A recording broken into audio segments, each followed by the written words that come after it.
Great. So, hi everyone. Firstly, thank you so much again for joining us this evening, and staying with us along the way.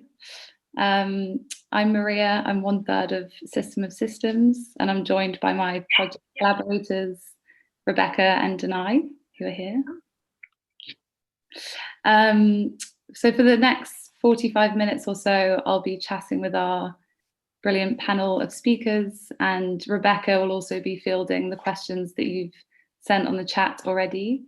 If you have any other questions, do continue to put them forward and we'll do our best to address them with Nabil, Nadine, Angela and Radha.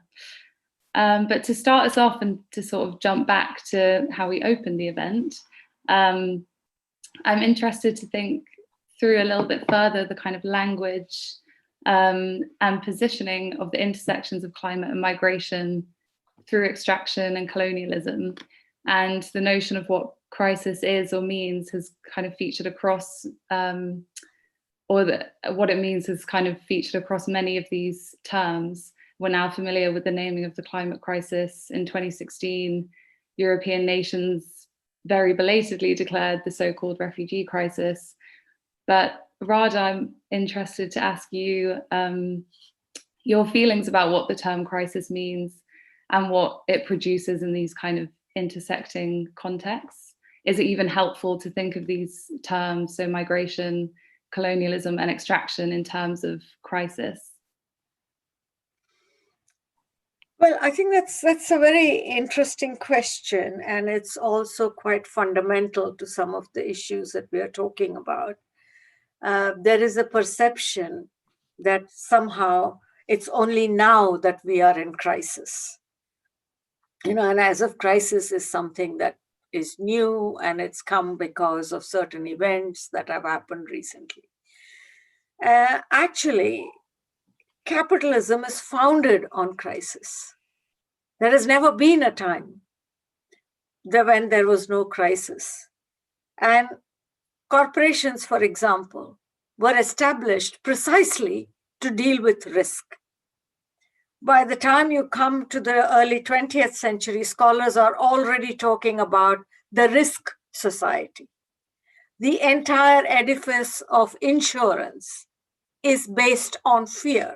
What if something happens? The whole futures trading system is based on, uncertainty. So uncertainty and fear and risk and the sense of perpetual crisis is essential to keep capitalism, extractive capitalism, exploitative capitalism going. And that is how it has survived for 500 years. And it starts, as I said in my talk, with once we are uprooted from nature, once we are uprooted from place, we automatically become vulnerable. Because there is no security if you don't have a ground to stand on, literally.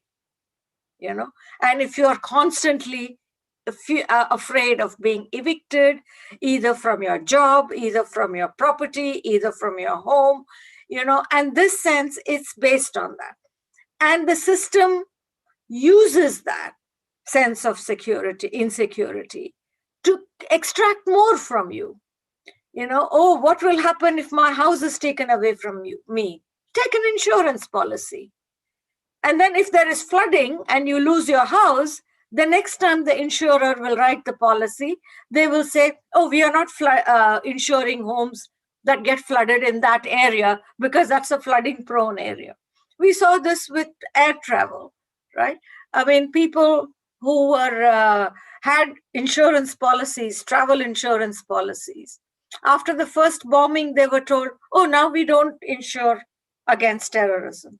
So, this is a reciprocal arrangement between generating risk and insecurity and vulnerability and then capitalizing on it. So, it's not something new. And I think it's important to understand this. Yeah, totally. And I think that's something that featured heavily across everyone's presentations, is that these, as you say, reciprocal arrangements and kind of material structural conditions very much shape our own, not only our experience of crises, but our interpretation of the term. And something else that was very prominent throughout the talks this evening was the way in which the law is, we obviously have 3 law specialists on the call with us, but the way that the law is positioned to respond and manage these issues is obviously from, Nadine, your critical engagement with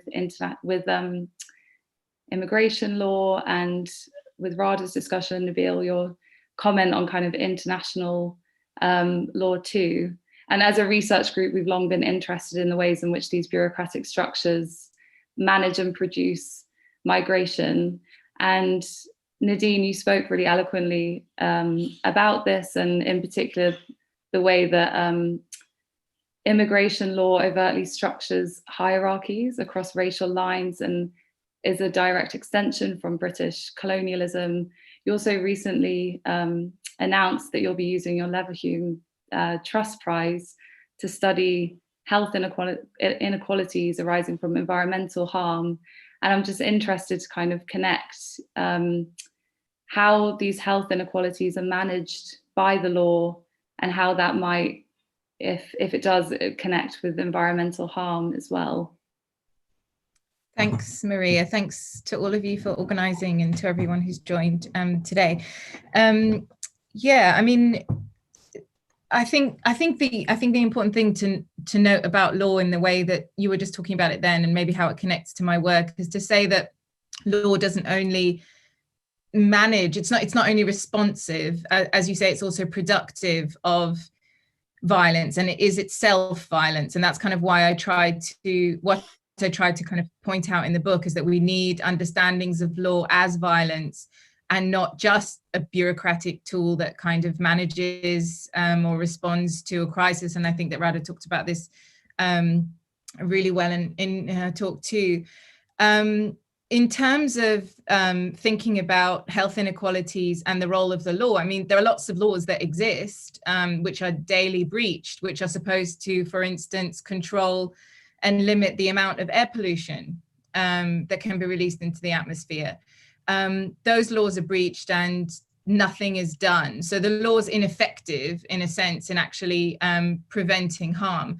But what I'm interested in, I suppose, is the question of health inequalities that arise along class and racialization lines, because often when we hear news reports around environmental harm, for example, if we're talking about air pollution, there's usually a kind of general understanding that this is bad, but no real understanding of who is affected. And as we saw with COVID-19 and various other issues, questions of environmental harm or other kinds of harm are dealt with as though they're domestic or national or local issues, when actually, if we're thinking about who is affected globally, then of course we see that poor racialized people are most significantly affected by air pollution and other forms of environmental harm. Racialized people are also work in sectors that are particularly environmentally hazardous, and live in housing that is located in places which are disproportionately exposed to environmental harm. And of course, when this then, so this is bad on a day when we're just dealing with the problems of air pollution arising from traffic, for example. But when you couple that with a health crisis, a pandemic, the problems are, of course, exacerbated. And I suppose what I want to say is that we need to understand this kind of harm as being the same sort of racial violence as we might see, we might be able to identify in, say, a police killing of an unarmed Black person. So we would see that and we would say, oh, this is clearly racial state violence.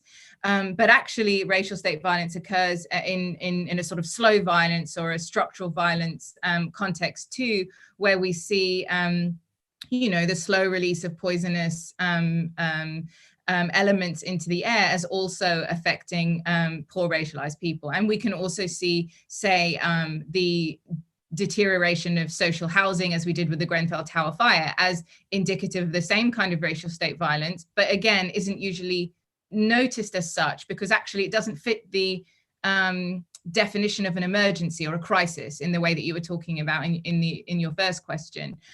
So I suppose it's about becoming wiser to, or more receptive in our ability to distinguish and to decipher where and how racial violence takes place, and to understand things that we might see as sort of tragic or incidental as actually being part of the same structures that produce this hyper vulnerability to early death and harm of poor racialized people across the world. Yeah, thank you so much for that. I think what is really interesting about what you're saying is it's an almost spatial arrangement, like where are the sites that racial violence takes place, where are the sites that racialized individuals can't access. And I guess leading on from that, Angela, through your projects, you're very much kind of tackling with ways to critically open up barriers to who can access spaces to discuss the climate crisis in the first instance, and in your case, educational art spaces, which are really inspiring. And I'm interested to know how, you've kind of touched on this in your talk already, but how you do go about platforming the voices of those most impacted by these crises. Are there kind of ethical considerations in representing, as you call them, non-hegemonic perspectives? Yeah, actually, there's a lot to unpack in that question. But I'll start by saying that we need to also recognise that within the UK itself, there's a lot of law that's being made that directly affects different countries outside of our own borders. For example, even last week, there was an amendment to the agriculture bill that was voted out, and this on UK shores actually affects British farmers and how much of their produce is going to be bought up by British supermarkets. But it's essentially enabling food standards to be lowered in the UK. And that is going to actually change the way that a lot of the developing nations are using a lot of pesticides to kind of like to grow their food. And talking about, you know, Nadine picked up on the slow violence. This is actually kind of like an accelerated violence that's been happening over these decades, and in fact longer. But in the more recent years, because of higher EU standards for food, regulations have actually been put in place in certain countries to reduce the use of pesticides. So in fact, only last year, 31,000 people alone in India died because of pesticide use that was being imported into the EU. So with the UK now saying that they don't want to have this food regulation, it's allowing other countries to use more pesticides. And even the government itself last week said that, oh, we're doing a favour to developing nations. And we've heard that before, and we've heard how disastrous it is. We know how many people it kills. And so it's bringing these facts and very current evolving news to the groups that I'm kind of workshopping with, to actually centre why we're doing arts projects about these issues. And it's not to kind of like, you know, abstractly use creative projects to make something look pretty through our end of project assignments perhaps, but it's to say we're doing this for a reason, which is to unpack all of the really kind of like confusing, complex, very nuanced, the way that, you know, as people of colour ourselves in the UK, we're complicit to a lot of the factors that is, we're part of the hegemony here in some ways. And one of the more kind of like common questions that have arisen through the past, I guess, like year or several months working with young people is saying, them asking, like, how do we talk about climate change when there are so many different global issues and crises now overlapping? And, you know, just as Radha says, this is nothing new. This has always been ongoing. Climate change has been kind of growing in urgency alongside racial injustice and also health injustices globally. So yeah, it's kind of interesting talking to young people and navigating these issues together, because I learn a lot from these new perspectives, and the way that, you know, anti-capitalist education teaching materials are banned from schools. I think Sumas have a lot in their capacity to navigate against these bans. They're not needing the national curriculum to teach them these things. I'll say that much for now. Yeah, I definitely would have wanted anti-capitalist critique on my reading list when I was at school in Ireland. That sounds amazing. I also really loved that you created this climate visual cultures library. It's such a kind of powerful way of you introducing a plurality into the exhibition, which, yeah, as we kind of said in the talk as well, it does exist. Climate knowledges exists in the virtual space. So I think people can still access that exhibition through Mama's website if you have time. And yeah, I guess just feeding off from what you were commenting on with regards to the agricultural bill and shifts in policy around food standards, I guess it's like hesitant to use the word easy, but it's definitely more, it's easier to implement those sorts of policies when bonds between kind of nature and individuals are being increasingly torn apart in a way. And it's something that again came up through the discussions this evening in Radha's talk. And Nabil, in your recent article for eFlux, you on the oil fields in Ogoniland, you really beautifully talk about the kind of, yeah, that kind of how to reestablish bonds between nature and people. And I wonder if that's something that you wanted to expand on a little bit. Sure. I suppose I'll kind of start by saying I think there's certain kind of fossilized or preconceived notions about like what climate justice struggles are about, let's say in the UK. So I think what I wanted to kind of do is a little bit speak about, I mean, we hear about a place like Bangladesh as being frontline, but we don't hear so much that there's already people organizing there for a really long time.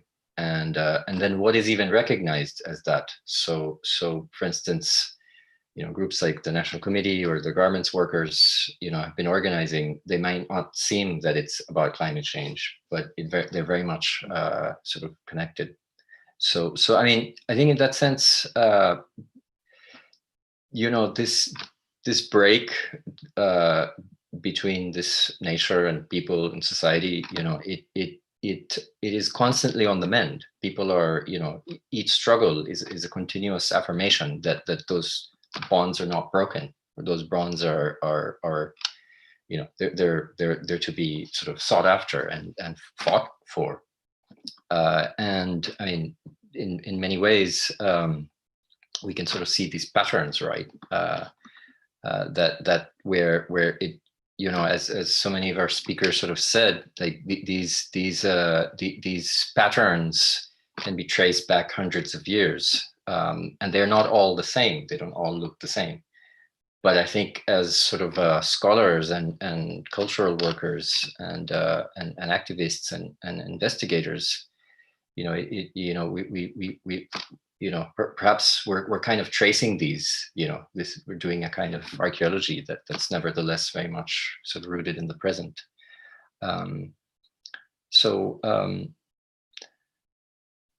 Yeah, I mean, did you want me to speak specifically about the Ogoni case, or maybe I can pause there and pick up with another question? Oh, Rebecca's putting her hand up. Well, we have a question from the audience, which I think could also feed into this last question from you. So would you like me to? Yeah, go for it, definitely. So I think this question's from Deborah. She says, thanks for the different talks. This question is for all the speakers, but I guess maybe Nabil could start us off. And I think it particularly fits in with Angela's perspective as well. So the word nature is used very often, and I was curious about how that is defined now. And what are some theoretical and aesthetic frameworks that you could suggest for us to evolve or continue the understanding of nature in the relationship to us, or is it part of us? I mean, to be honest, I don't really think about that question so much anymore. Kind of just the middle of working on these issues to some extent. But I think it is you know, it's not like the same thing for everybody. I mean, I think in the context that perhaps, you know, we've spoken, you know, this evening. You know, it has very much to do with, you know, inequality and you know, that society and nature are you know, they may have been subjugated, you know, or different, but it's not the same thing. There's still a difference, and then to actually, you know, look for it, you know, in places that perhaps, you know, may not be so obvious, you know, like in the collapse of a garments factory. I think that would be my sort of take on it. I mean, I won't really. I think there's maybe others who can speak to more, you know, theoretical sort of dimensions of that. Andrew, I don't know if you wanted to follow up on that question. Oh, you're on mute. I do it all the time. Still. I would agree with Nabil that it's definitely a kind of personal perspective of how you see this term. Some would kind of largely say that nature is kind of like the organic, untouched, kind of pure entity that exists on the planet, whilst ecology is including the biological, ecological kind of processes of interaction with this kind of like pure nature. So I feel like most people think of things that way, but I don't think it's always helpful to follow what the majority thinks either. And what I find quite helpful actually is to really kind of like look at what you're studying or what you're hearing about, listening to, and kind of take it case by case. And in some ways, you don't need to identify what nature is per se, but to actually identify the flows of power, I guess, the dynamic of the materials that are being shifted, and where things are kind of like going in terms of these flows. I think the structure of what you're looking at is maybe more important than labeling things from the get-go, because things that can also kind of be molded by those processes. Yeah, totally. And I think it's really helpful in terms of positioning nature and ecology as very different, in a way, kind of discursive tools to think through these issues. We've got just under 20 minutes left, so I don't know if you want to... I just thought I'd maybe put this to Radha. You could add on to what Nabil and Angela have said, but I'll add another question to it from Terry Louise, who says, do you believe it is due to social systematic laws of human ecology always working for themselves, for capitalism, instead of collaboratively, holistically, and as interdependencies to support a living species ecological system? As you say, because placemaking unites people and nature, but we are often unable to find a sustainable, flexible, and adaptable equilibrium. Did that make sense, Radha? You're on mute.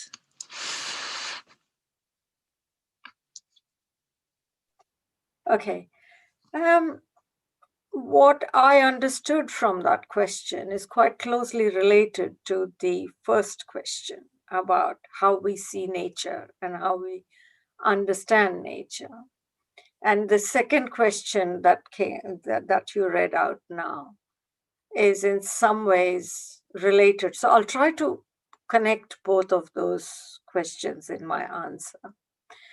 One of the things that modernist knowledge does it makes simple things very complicated. We have, and the academia, and I am an academic, mind you, makes it even more complicated. So, is environment same as ecology? Is ecology social ecology? And, statistical things, and then legal definitions, and so many of those things. And I think one of our challenges is to really come back to simple concepts and simple ways of understanding these things. And nature, for me, is a condition of human existence. We cannot exist just to stand. We need a land, a ground to stand on. You can't stand otherwise. Even if you say you are floating, you need, air to float in. There is no human life possible without nature. But the important thing, I think, is that nature does not need us. Imagine if there is a nuclear holocaust. I hope it never happens. If there is, and everything is destroyed, the Earth will still rotate, the sun will still emit heat, the Pluto will be there, Mars will be there, Jupiter will be there. They don't need us. We cannot live without nature, because even to stand, we need something under our feet. And I think, therefore, it's important to understand that our relationship to nature is, nature's relationship to us is not conditional. Our relationship to nature is a conditional one. We cannot exist without it. And I think any understanding of our relationship to nature must begin with that. And then going on from that, it is a relationship. Nature is not a thing. It's not a thing. It's not an object. It's our relationship. In the same way as my friendship to you is not an object. It's a relationship. And we need to actually transform our understanding as a relational one. And then everything else kind of falls in place. In the same way as, if our friendship is there between us, then I am obliged to treat you nicely, to not hurt you. All that goes with the territory of friendship. And it's that kind of concept. What disciplinary knowledge does is it first fragments the whole thing. And then in each discipline, it comes up with a new way of understanding, or understanding one aspect of it and leaving out all the other aspect. And we argue endlessly about how we can put these different things together. And this is why I think it's important, what does it mean then, human ecology, social ecology, all of those things? Is it statistical, legal definitions, how conceptual, defining terms, concepts in each, compartment of knowledge? All of those things just complicates matter. So, my answer to that would be, is there a simple way of understanding this? And the simplest way of understanding is this: you cannot even stand in one place if you don't have land under your feet. But then the law makes it a property relationship. So even to stand somewhere, I need either to be a tenant, a landowner, a licensee, some form of property relationship without which I can't stand in a place. So if a person doesn't have a house and is sleeping on the pavement, you say he's a homeless person and therefore has no right to be even on the footpath. So, it becomes a very complicated relationship. But for that person who doesn't have property of any kind, will still need to put his feet somewhere, and be somewhere. So this is what I mean by that. And if we come back to these simple concepts, I think it becomes easier then to unpack a lot of this blah, blah, blah that goes on around us all the time. Yeah, I'm sorry if I'm being a little not very polite here. No, I love your energy always, Radha. And actually, as you were talking, I guess what you're saying, this kind of very overly complex modern knowledge production, it really reminded me of a book that Ariella Azoulay wrote that was published this last year on unlearning imperialism, that I'd really highly recommend, and she's kind of calling for a similar unlearning as you're discussing in a very powerful way. So no apology necessary. Are there other questions, Rebecca, that you wanted to put to? Yeah, and we have a response from Deborah. Thank you, Radha, for your response. It's really insightful. Certainly not a question about terminology, but experience, and you've answered that. Like I'm on a radio show. There are quite a few questions still to go, and they're all quite different. So maybe we'll just try and get through them. Maybe this one could be for Nadine. It's slightly away from the topic, but maybe we could think about how it relates to this topic. Can you speak to Kemi Badenoch's recent pronouncement that teaching white privilege in British schools as an uncontested fact is illegal, and or to the concept of white guilt as somehow intolerable?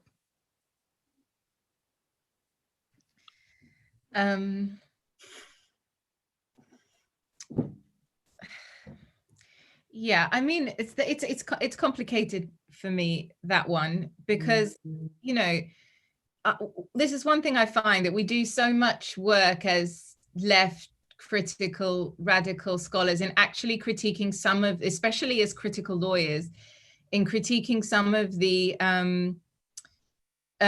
things, you know, some legal frameworks which might appear to be progressive, actually, just the concept of rights, for example, and you know, as being, you know, all well and good on paper, but actually has the effect of individualizing struggle and also demanding a position of citizenship in order to be able to be invoked, etc., etc.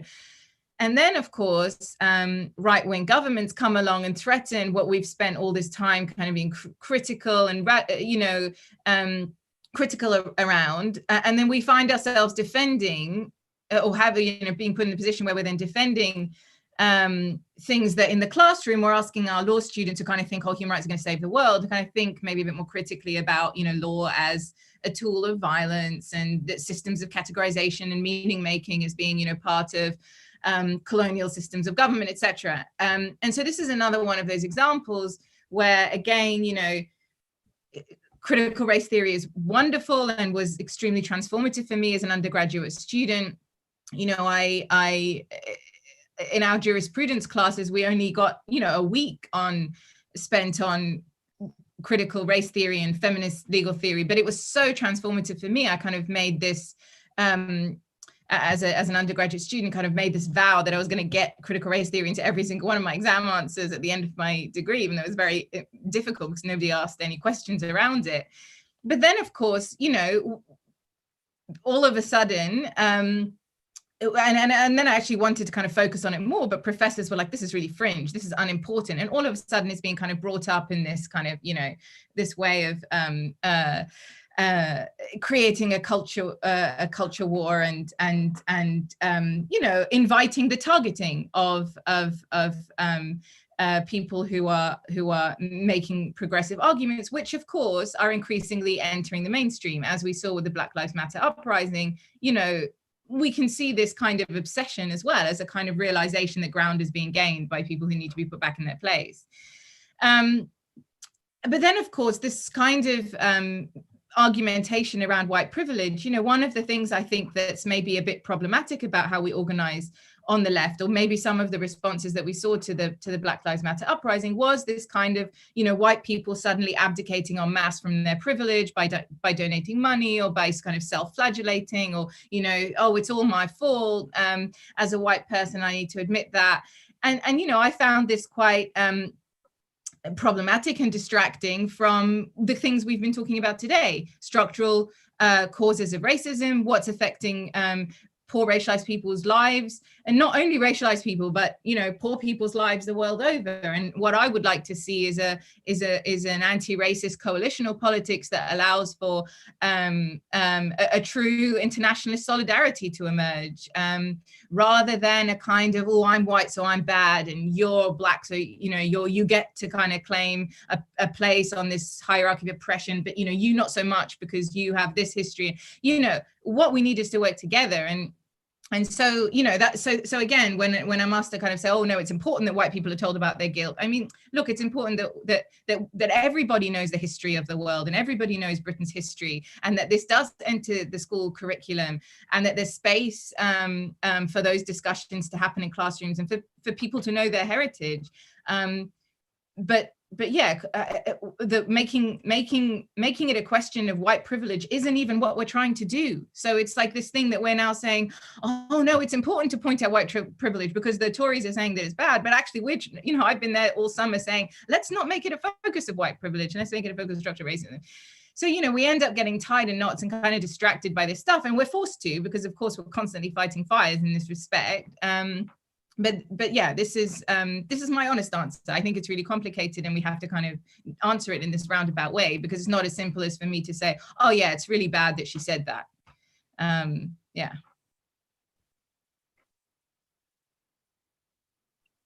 Thank you.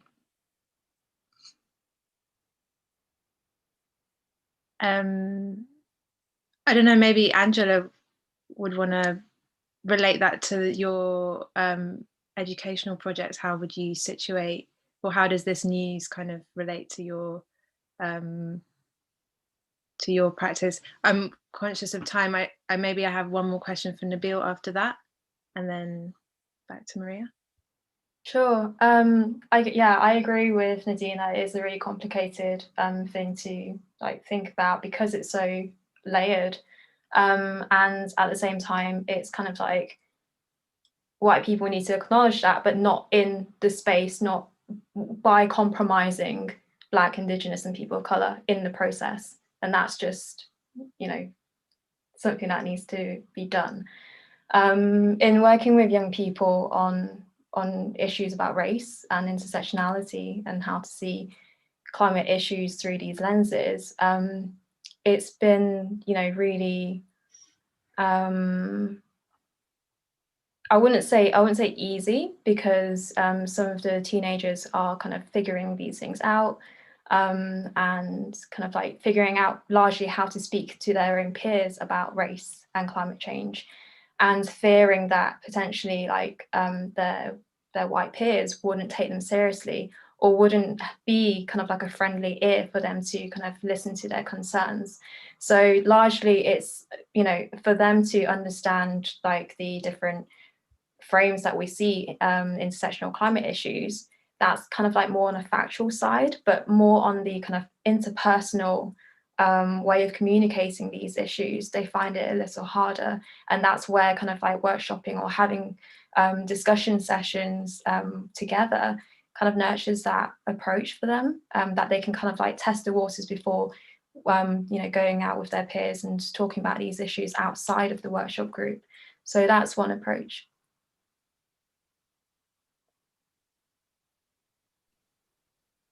Great, thank you. So we do have a few more questions, but maybe I'll just choose one more for Nabil and then we can round it up. So the question, I can't remember who it's from, but they say, Nabil talked about criminal lawsuits against destructors for the loss and damage. If this is a serious proposal, where are we in starting to pursue this in the real world, if it is possible at all? I thought this would be a great opportunity to talk about, interpret. Sure. So as some of our legal scholars know, the currently under international criminal law, you know, genocide, war crimes, crimes against humanity, and crimes of aggression are sort of recognized, but environmental harm, you know, under peacetime is not. And this is a sort of like a gap, if you'd like, and what I would call a kind of impunity gap. This doesn't again mean that, you know, should that law be in place, that everything's solved. But but you know, the question is, can it actually, you know, put a new perspective or bring a new kind of fight to what is already happening all around the world. So that process is basically based, has to be based at the at the Assembly of State Parties of the International Criminal Court, where an amendment has to be put forward, and that can only happen if there's willing state parties to bring that amendment forward. So it again, can be as complex or simple as you want, I suppose. I mean, there's a lot of legalese involved, but at the same time, what are the ways that we want to call what is happening in many places in the world? Is there criminal responsibility? And if there is, that doesn't mean that has to go to a court. But if there's criminal responsibility, what is its proper name? I think that's kind of what ecocide is about. But also, it's not really a question that it only has to work at an international level. I think it's actually the impunity gap is precisely about places where law is in fact is weaponized, but also where access to justice is limited. So, but nevertheless, there are routes. At one level, it's possible to submit. This might seem far-fetched, as in nothing has changed, and there's a lot of criticism leveled at the ICC for its Eurocentrism, etc. But it's possible to submit a communication under Article 15 of the Rome Statute of the ICC, where it's possible to ask the chief prosecutor to look at to take up an investigation. And so far, there's only one such case that's been lodged, which is on land grabbing in Cambodia, and so as a crime against humanity. So, long story short, it can seem a difficult path, or it might seem that that's not some perfect solution, but I believe that it's worth pursuing, and it can work at various levels of jurisdiction and context of justice. It's such a critical project. Thank you so much for that, Nabil. I think access to justice and the way that the law is weaponized are kind of two shared themes across all of your discussions. I think that's quite a nice way to end this evening. So thank you so much again on behalf of myself, Danai, and Rebecca for joining us this evening and for your brilliant presentations. Also, thank you to Arts Catalyst again, in particular Anna. You've been so kind and supportive over the last few months in making this happen. At first, we were intending to do this event in person pre-pandemic life, and Arts Catalyst have been very patient and understanding in us moving it online. So we're really grateful to you. And we're going to post this recording on our channels as we did with our previous program. So you'll have another opportunity to watch the talks. And we also just wanted to mention that our next and final program will be taking place on, I think, the 18th of November, slightly late in the evening. And now, the 18th of November, Danai's nodding. And that's with the Rosa Luxemburg Foundation in Athens. And the focus of that discussion, it will take a very similar format, but it will be on the externalization of borders. So we'll be announcing that really soon. We'd love to see some of you there again. So look out for that. And I think we'll end it there. So thank you, everyone. Have a nice evening. Thank you very much. Thank you. Bye.